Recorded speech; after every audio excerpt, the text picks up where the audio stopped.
noticed something. One was kind of louder than the other, and that's not the best way to measure loudness. Basically, when you have a master, it's expected that probably this master is going to be very, very loud, right? Something like, let me experiment. Let me show you what I mean. Something like you're expecting the master to sound something like, if it's too loud, you can turn it down on your own side. So let's say I heard this. It is from the mix down, right? Sequencer. Then you now have this master sounding like this.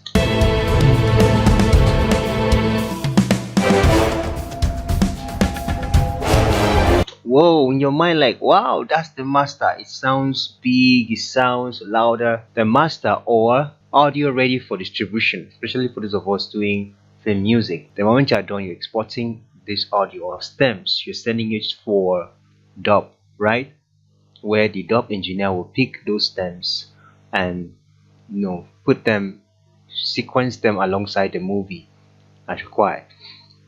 So it's not necessarily it's louder, it's about the tonal quality, paying attention to the dynamics and make sure that it sounds far much more transparent. The punch is still there, the vocals are not squashed, everything sounds natural. It's like adding this kind of icing on the cake or the wax on the finished car or packaging of a product. It's final quality check as compared to this. So now you might like, whoa, hear the master sound like that. No. Now for Nuendo or Cubase and other doors like that, you have cues where you can actually send these tracks to either of these cues. Main output is already gone out to Q1 by default. Then the mastered audio file I brought in, I need to send that to Q2. That is my own configuration.